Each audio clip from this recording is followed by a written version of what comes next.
Our Cross to Bear. Today's daily devotion from Pastor Greg Laurie.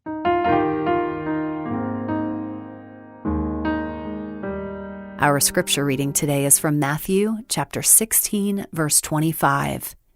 If you try to hang on to your life, you will lose it. But if you give up your life for my sake, you will save it. The cross today is a symbol for many.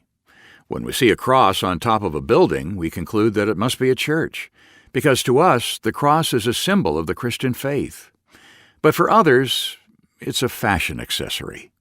It means a variety of things for a variety of people.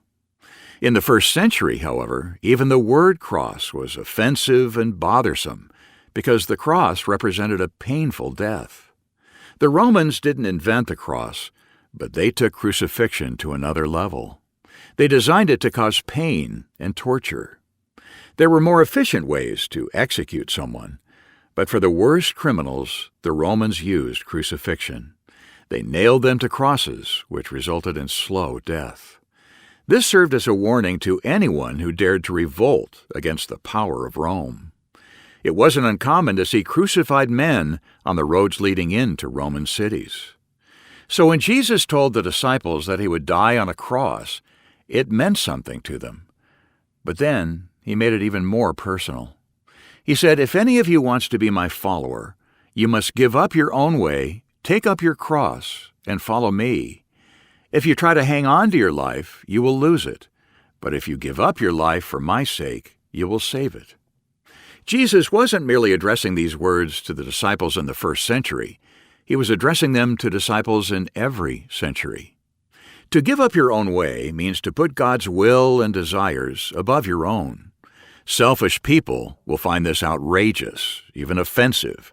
Narcissists need not apply. In day-to-day living, take up your cross means to die to yourself. Sometimes people describe whatever difficulty they have in life as their cross to bear. A mother might say, "My children are really trouble, but that's my cross to bear in life." And the mother's children, no doubt, will say, "Our mother, well, that's our cross to bear."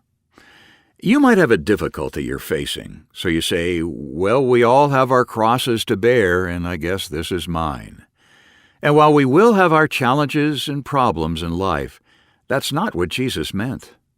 In the first century, if you saw someone walking through the city carrying a cross, it meant only one thing: that person was about to die. Therefore, when we read that we are to take up the cross and follow Jesus, it means that we are to die to ourselves. We don't hear messages about this very often, and maybe the reason the church today is so weak and anemic is that we don't know that much about cross-bearing.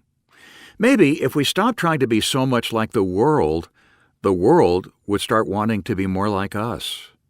Are we really carrying the cross today? Are we really dying to ourselves? This is what Jesus is calling us to do.